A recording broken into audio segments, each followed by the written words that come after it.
The dictionary defines the word testimony as a statement of witness under oath or proof. My story is one of proof of God's unfailing love and grace. I started going to church when I was 12.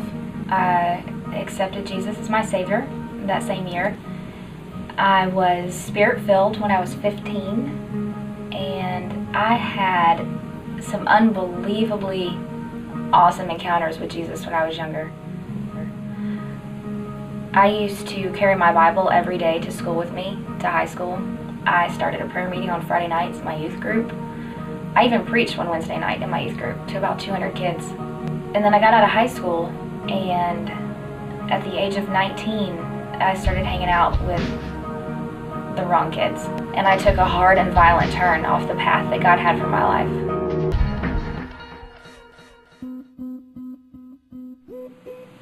I did a lot of drugs, and I developed a pretty strong addiction to meth.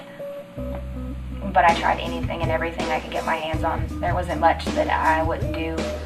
I had this desire to experience the life that I thought that I had never lived. I saw people shoot up in front of me time and time again. I saw people overdose in front of me. I spent time around people that I called my friends. I spent time in crack houses. I spent time on the run with drug dealers. I spent time in places that I would never, ever want to tell my parents or my children about. I went through a lot of things that I shouldn't have lived through. A lot of really, really dangerous, scary situations. The worst was probably the night that I should have died.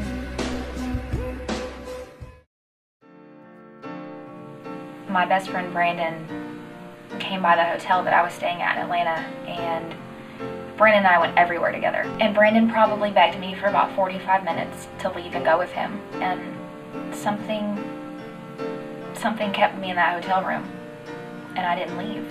And at 5 o'clock that morning, Brandon fell asleep at the wheel of his truck on Highway 211 and was in a head-on collision with a semi. I used to blame myself for what happened to him. I felt like if I had been in the car, then maybe he wouldn't have fallen asleep. And it wasn't long after that that I came to the realization that I couldn't keep living like this. Over the next 9 months, I didn't do a lot. I was broken. My soul was broken. My spirit was broken. Physically, I was just broken down. And it took 9 months for me to recuperate to the point where I even resembled slightly the person that I used to be. I came on October 18th of last year to Life Church, and I felt at home. I felt like the church had always been there, and that I had always been there, even though it was all brand new. And I finally found the place where I knew that God was going to bring to fruition the calling that He had on my life. His grace it's unfailing.